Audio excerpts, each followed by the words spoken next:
केंद्रातील 14 भ्रष्ट मंत्र्यांना तसेच माजी गृहराज्यमंत्री कृपाशंकर सिंह आणि त्यांच्या साथीदारांना तात्काळ अटक करा या मागणीसाठी डाव्या पुरोगामी लोकशाही पक्षाच्या वतीने जिल्हाधिकारी कार्यालयावर निदर्शने करण्यात आली। राज्यातील आदर्श सोसायटी घोटाळा, सानंदा सावकार प्रकरण, तेलगी प्रकरण यातील सर्व अधिकारी, आमदार आणि केंद्रातील 14 भ्रष्ट मंत्र्यांवर फौजदारी खटले भरून त्यांच्यावर कारवाई करा। तसेच संरक्षण खात्यातील खरेदीत होणाऱ्या भ्रष्टाचाराला प्रतिबंध करण्यासाठी स्वतंत्र उपाययोजना करा अशा घोषणा यावेळी देण्यात आल्या। भ्रष्ट मंत्री आणि उद्योग मंत्री यांच्या टोळ्या याच सत्तेवर बसल्याने आता या सर्व कारणांसाठी आमच्याकडे पैसा नाही असे सरकार सांगत आहे। त्याचा प्रतिकार करण्यासाठी आता आपण रस्त्यावर आले पाहिजे। या भ्रष्ट मंत्र्यांवर फौजदारी कारवाई करण्यासाठी आपण सरकारला भाग पाडले पाहिजे।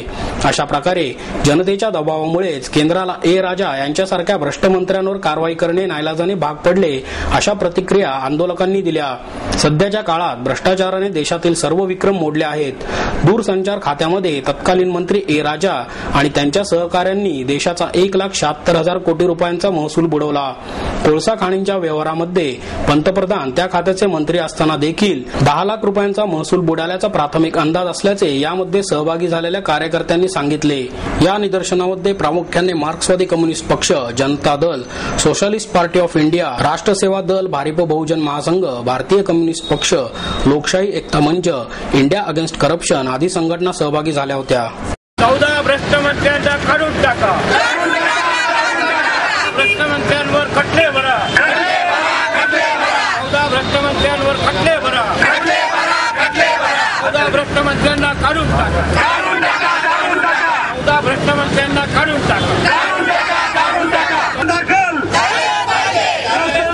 14 भ्रष्टाचारी मंत्र्यावर एफआयआर दाखल, 14 भ्रष्टाचारी मंत्री मनमोहन सरकार, भ्रष्टमंत्र्यांचं करायचं काय, या भ्रष्टमंत्र्यांना करायचं काय, भ्रष्टमंत्र्याला काढून पोलीस यंत्रणेवरती दबाव आणला। त्यांनाच मनमोहन सिंग यांनी मंत्रिपद बहाल केले। महाराष्ट्राचे माजी